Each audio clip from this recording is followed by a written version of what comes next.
Astronauts, you heard the president.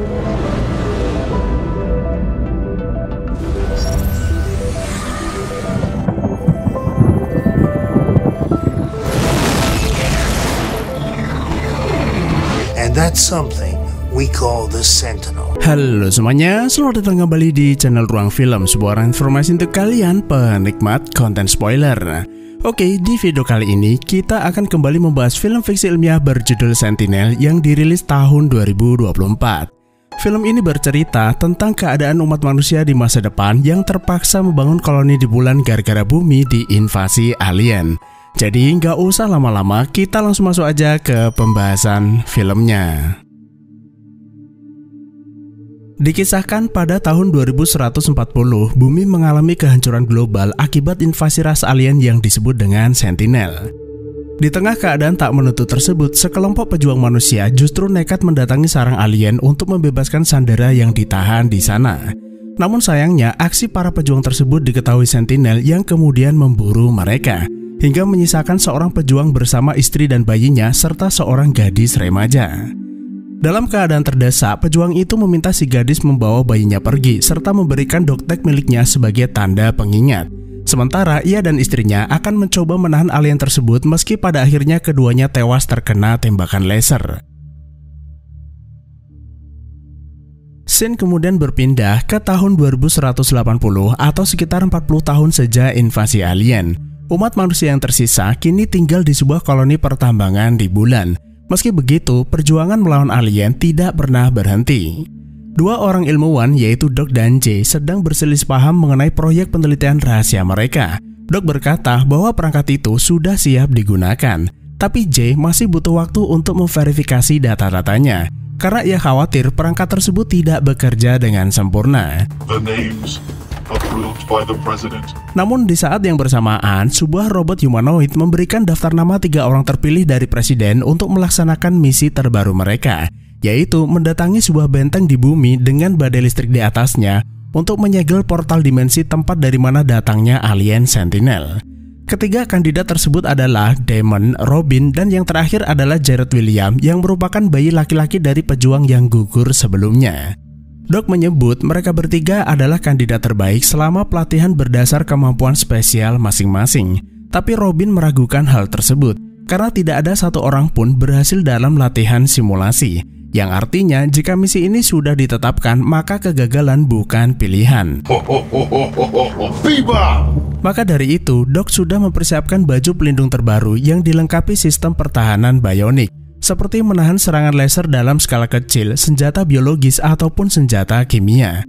Pakaian itu juga dilengkapi alat komunikasi canggih yang bisa menyimpan pesan suara tak peduli sejauh apapun.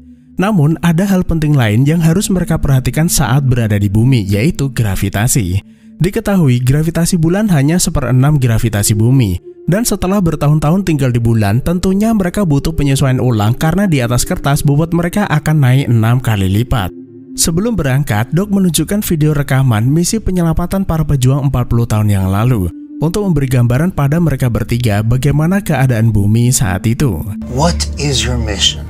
And your target is right in the middle of that first electric storm. Selesai persiapan, 3 prajurit pemberani itu masuk sebuah pesawat angkasa kemudian meluncur ke bumi.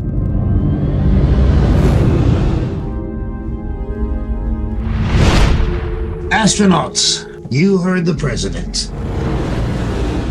Di saat yang bersamaan, presiden berpidato dalam sebuah acara siaran langsung pada koloni bulan. Hari ini, ia tidak berbicara sebagai presiden, melainkan sebagai perwakilan dari seluruh umat manusia. 4 dekade yang lalu, mereka terpaksa pindah ke bulan gara-gara invasi alien. Tapi hari ini, mereka mengirim 3 orang pemberani untuk merebut kembali apa yang menjadi hak manusia, yaitu bumi. Maka dari itu, presiden minta dukungan penuh pada warga bulan agar ketiga pejuang itu berhasil melaksanakan tugasnya. Sementara di pesawat, ketika para pejuang itu baru mencapai setengah perjalanan, Jared tiba-tiba memutus komunikasi dengan bulan kecuali dengan Doc dan J. lalu memasang sebuah perangkat rahasia di panel kontrol yang membuat Robin dan Damon bertanya-tanya apa yang dilakukannya. Lalu Jared menjelaskan bahwa selama bertahun-tahun ia bekerja sama dengan Doc dalam sebuah proyek rahasia.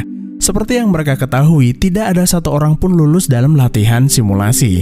Yang artinya, jika mereka memaksa menjalankan misi sesuai skenario latihan, misi ini dipastikan akan berakhir dengan kegagalan. Maka dari itu, mereka mengembangkan sebuah perangkat rahasia yang bisa membelokkan waktu dengan bantuan gravitasi. Atau gampangnya, perangkat itu memungkinkan mereka melakukan perjalanan waktu. Dan tentunya tujuan dari misi ini adalah untuk menghentikan alien tersebut sebelum terjadinya invasi. Jared lalu memberikan Damon dan Robin botol berisi cairan khusus untuk menstabilkan tubuh mereka ketika bergerak menembus ruang dan waktu. Setelah itu, Jared mengaktifkan perangkat untuk memulai lompatan dan kapal angkasa mulai melaju dengan cepat. Namun tiba-tiba landing gear pesawat terlepas dan modul perisai tidak berfungsi yang membuat ketiganya menjadi panik. Not sure. Di saat yang sama, pengawas android utusan presiden minta izin masuk ruang kontrol untuk melihat progres misi. Jay menjelaskan ada masalah dengan perisai pelindung pesawat dan jika terus dibiarkan, maka besar kemungkinan pesawat itu akan terbakar dalam kecepatan tinggi. Lalu Jay memberitahu Doc kalau pesawat mereka berfluktuasi. Doc berkata tidak masalah, hanya gangguan kecil akibat distorsi ruang dan waktu. Dan tepat ketika pesawat angkasa mereka berhasil menembus atmosfer, sebuah lubang waktu terbuka kemudian membawa pesawat itu pergi menembus waktu. Namun sayangnya, akibat kehilangan perisai pelindung, pesawat itu diperkirakan melenceng sekitar 20 mil dari lokasi pendaratan yang sudah ditentukan. Without shields, they went way of target. Insiden tersebut membuat Doc curiga jangan-jangan ada seseorang mencoba menyabotase misi. Kenapa kerusakan pesawat hanya terjadi pada landing gear dan perisai pelindung? Yang membuatnya semakin yakin seseorang tidak ingin mereka berhasil melewati atmosfer ataupun mendarat dengan selamat. Tapi untungnya, Jay berhasil melacak tanda-tanda vital mereka lalu mendapati ketiganya mendarat di 3 tempat yang berbeda. Meski terlempar cukup jauh dari lokasi pendaratan, Jared dan Damon justru mendarat di sekitar benteng tempat lokasi portal itu berada. Jared ada di terowongan sisi barat benteng, lalu Damon ada di samping benteng. Sementara Robin berada di tempat yang cukup jauh dari benteng di samping pesawat angkasa mereka. Entah apa yang terjadi, tapi ada kemungkinan mereka terlempar dari pesawat ketika melewati lubang waktu yang justru menyelamatkan mereka dari crash landing. Setelah Presiden mendapat laporan dari android pengawasnya bahwa pesawat pejuang mengalami kerusakan, Presiden membuat pengumuman kepada warga koloni bulan bahwa misi telah gagal. Akan tetapi, ketika Doc memperhatikan siaran tersebut dengan seksama, ia langsung menyadari bahwa siaran tersebut hanyalah rekaman seakan sudah dipersiapkan sebelumnya, yang artinya besar kemungkinan pelaku sabotase misi adalah Presiden itu sendiri. Hal tersebut tentu saja membuat Doc khawatir Presiden akan mencari kambing hitam lalu menahan mereka. Karena itu, Doc meminta Jay menyalin semua data yang mereka miliki, kemudian memusnahkan file aslinya. Sementara itu di bumi, Jared mendapati terowongan di mana ia berada sepertinya terhubung dengan benteng di mana portal dimensi itu berada. Jared mencoba menghubungi rekan-rekannya, tapi sayangnya tidak ada jawaban. Bebop, recording. Lalu di tempat lain, Damon yang saat ini berada di sisi benteng mendapati portal dimensi sudah diaktifkan, yang membuatnya tidak yakin apakah mereka benar-benar dikirim ke waktu yang tepat. Hal ini juga berarti Sentinel saat ini sudah ada di bumi dan sewaktu-waktu bisa menyerang mereka. Oh, is that you, Jared? Tak lama berselang, Damon mendengar suara Jared dalam sebuah transmisi pesan yang memberitahukan bahwa terowongan di mana ia berada terhubung ke dalam benteng. Tanpa buang-buang waktu, Damon memotong besi penutup gorong-gorong untuk masuk ke bawah mencari Jared. Tapi celakanya, suara besi jatuh itu malah membangunkan Sentinel yang sedang hibernasi dalam wujud kepompong. Dan anehnya, meski mereka berdua berada di lorong bangunan yang sama, keduanya kesulitan mencari satu sama lain. Karena itu, Damon mengukir inisial namanya di sepanjang lorong untuk memberitahu yang lain bahwa dia ada di tempat ini. Kembali ke bulan, android pengawas bersama 2 anggota militer mendatangi ruang kontrol untuk menangkap Doc dan Jay atas tuduhan pengkhianatan. Masuk ke dalam, mereka mendapati keduanya sudah menggunakan pakaian pelindung, lalu memecahkan kaca jendela untuk kabur keluar. Dan terpaksa dua anggota militer itu kembali ke dalam agar mereka tidak tersedot keluar.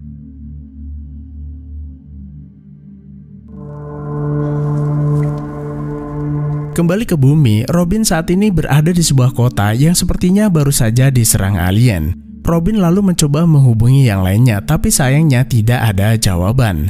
Selain itu, Robin merasa sulit bernafas karena udara di bumi begitu kotor dan gravitasi yang begitu berat menyulitkannya berjalan. Hal tersebut sebenarnya wajar karena Robin ini lahir di bulan dan sama sekali belum pernah menginjakkan kaki di bumi. Robin lalu mencoba berkeliling, tapi sialnya ia malah diserang warga kota yang terlihat seperti zombie. Beruntung, pelindung bionik bajunya aktif melindunginya dari serangan mematikan. Sementara di bawah benteng, Jared membuka pintu berwarna merah lalu melihat seorang wanita yang ternyata adalah zombie.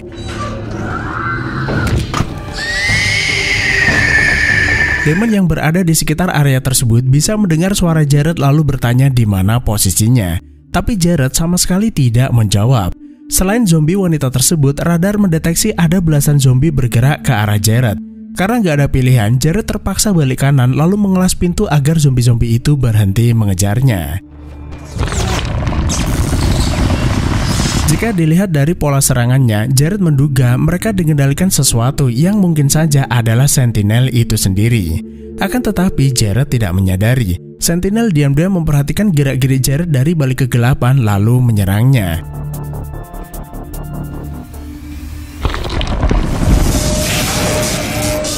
Beruntung alien itu salah tonjok membuat tangannya terjepit di saluran pipa, sehingga Jared bisa menjauh darinya. Lalu tiba-tiba seorang wanita berpakaian militer datang menghampirinya lalu membawanya pergi ke suatu tempat. Kembali ke kota, Robin menemukan sepeda motor yang masih berfungsi lalu menggunakannya untuk pergi ke arah badai petir di mana benteng itu berada.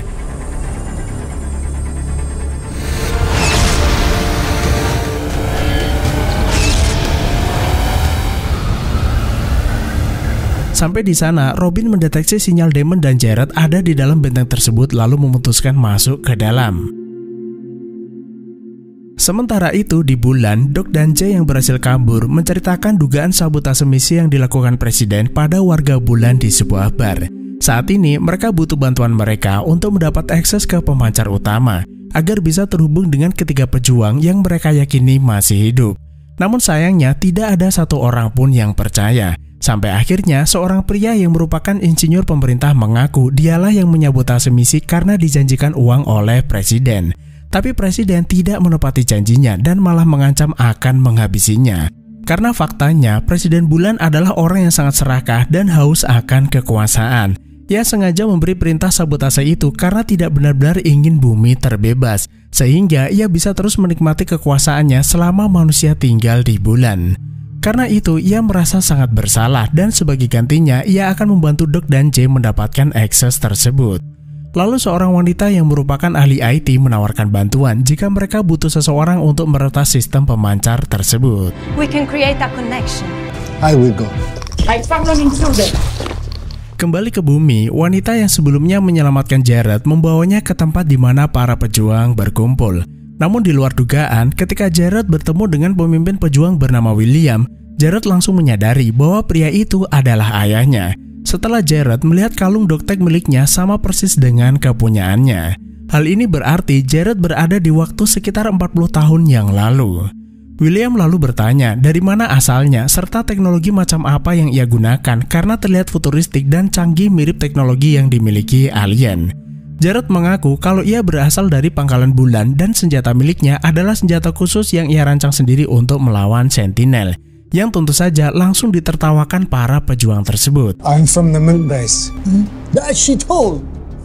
William lalu berkata ia tidak punya waktu untuk meladeni bocah mimpi di siang bolong, lalu meminta Jared meninggalkan tempat ini secepatnya karena keberadaan dirinya bisa menghambat misi. Tapi Jared menolak, tujuannya datang ke sini adalah untuk melawan Sentinel sama seperti mereka, dan ia berjanji akan mengikuti apapun perintahnya. He killed my whole family. I personally built this equipment to take down the Sentinel. Dan setelah memastikan Jared bukan orang berbahaya, para pejuang itu pun kembali melanjutkan misi. Kembali ke dalam benteng, Damon sampai ke pintu merah yang sebelumnya disegel Jared. Tapi anehnya, pintu tersebut dalam keadaan terbuka. Lalu ia melihat Sentinel ada di ujung lorong kemudian menembakinya. Namun alih-alih menyerang balik, Sentinel malah kembali ke sarangnya dengan membawa helm pelindung milik Jared yang terjatuh sebelumnya. Sentinel memindainya lalu mendapati bahwa material pelindung tersebut berasal dari bulan, yang secara tidak langsung membuatnya mengetahui manusia melarikan diri ke bulan.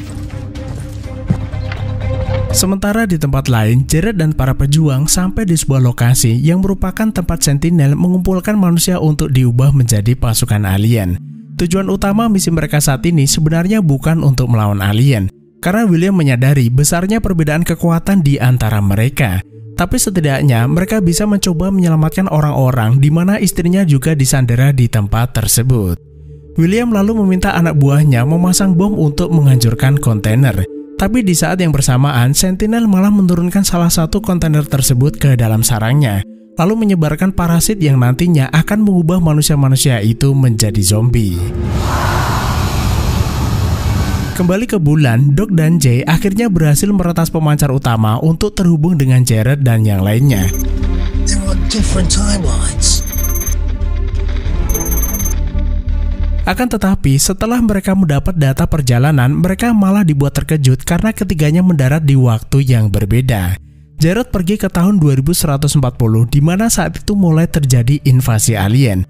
Karena itu, ia bertemu dengan para pejuang yang dipimpin ayahnya sendiri. Sementara Damon pergi ke tahun 2160, di mana manusia sudah banyak yang meninggalkan bumi. Itulah kenapa Sentinel berada di mode hibernasi karena memiliki pasukan zombie dan ia merasa tidak perlu melakukan apapun. Sedangkan Robin terhubung secara live karena ia tidak pergi ke masa lalu dan masih ada di masa kini. What about the vitals? When did the vitals disappear? Kembali ke para pejuang, saat mereka mencoba menyelamatkan sandera, pasukan zombie tiba-tiba datang menyerang.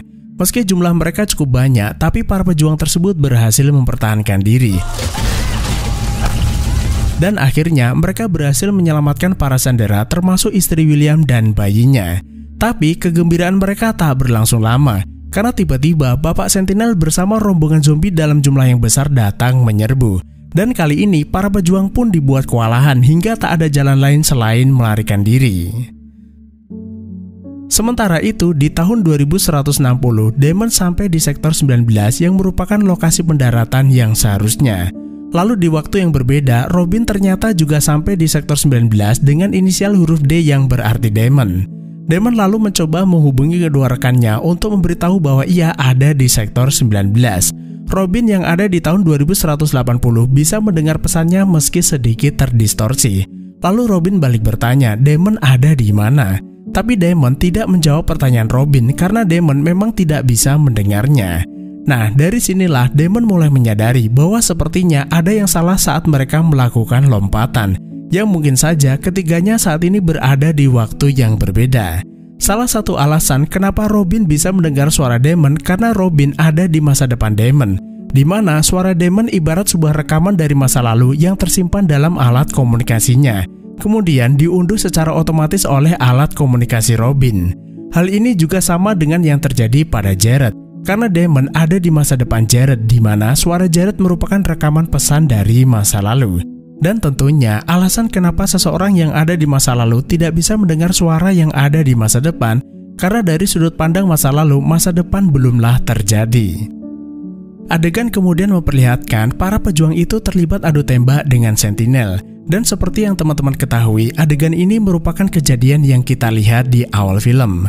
Dalam pertarungan hidup mati tersebut, para pejuang mencoba bertahan dari serangan Sentinel. Melihat satu persatu para pejuang berguguran, Jared mencoba mengalihkan perhatian Sentinel agar William dan keluarganya bisa menyelamatkan diri. Dan jika teman-teman perhatikan lebih lanjut, apa yang dilakukan Jared tersebut secara tidak langsung merubah realitas di masa lalu, di mana William dan istrinya yang seharusnya tewas di tangan Sentinel berhasil melarikan diri ke tempat persembunyian. Kembali ke bulan, Doc akhirnya bisa menghubungi Robin, lalu memberitahunya bahwa mereka bertiga ada di garis waktu yang berbeda.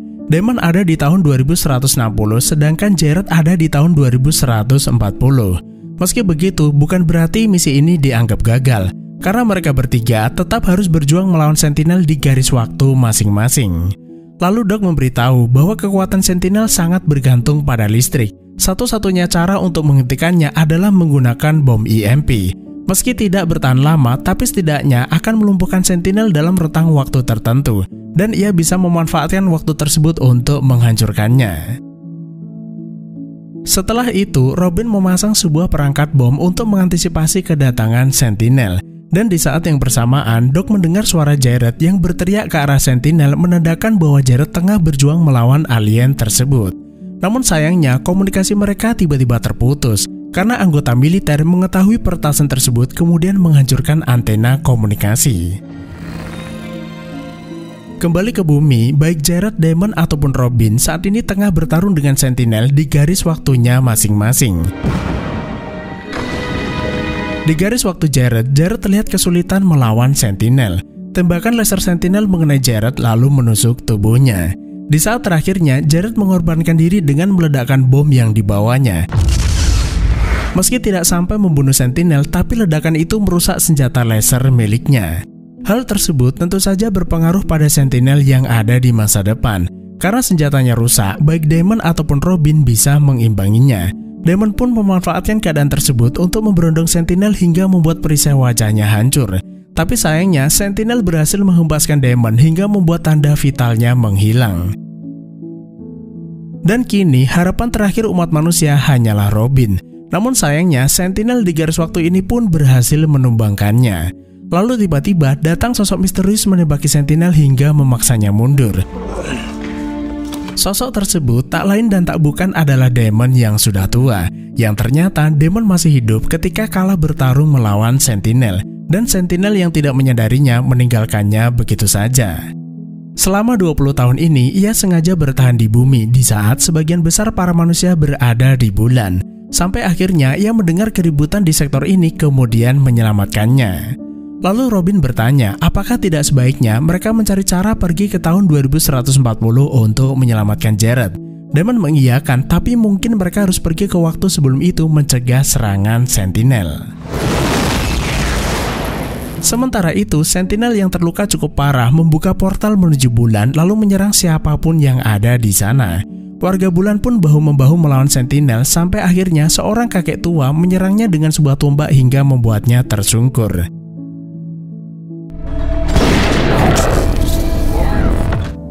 They killed it. It's confirmed. Dan setelah alien tersebut berhasil dikalahkan, Presiden tukang tipu-tipu itu ngaku-ngaku pada koloni bulan kalau dia berhasil menghentikan alien. Namun siapa sangka Sentinel yang mereka kira sudah mati ternyata masih hidup dan akhirnya film pun selesai.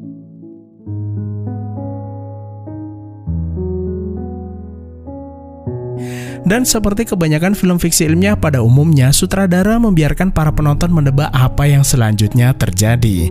Meski Sentinel masih hidup, tapi bukan berarti tidak ada cara untuk mengalahkannya. Film ini sebenarnya punya potensi menjadi film yang bagus dan menarik, seperti latar kehidupan manusia di bulan, konsep perjalanan waktu yang tidak terduga, sampai alien yang entah dari mana asalnya datang ke bumi melalui sebuah portal. Mirip seperti film Doom Annihilation yang pernah Mimin bahas sebelumnya. Hanya saja entah karena keterbatasan anggaran atau bagaimana, film ini tuh sepertinya dibuat seadanya. Tapi ya mau gimana lagi, kalau udah bicara anggaran dan kualitas naskah itu sendiri, ya sudah pasti filmnya tidak akan sebagus film-film dengan anggaran tinggi. Namun terlepas dari semua itu, bagi teman-teman penikmat film fiksi ilmiah tentunya tidak akan terlalu mempermasalahkan hal tersebut. Yang penting ada alur ceritanya. Jadi cukup sekian saja, terima kasih udah menonton, sehat selalu buat teman-teman dan sampai jumpa di next video.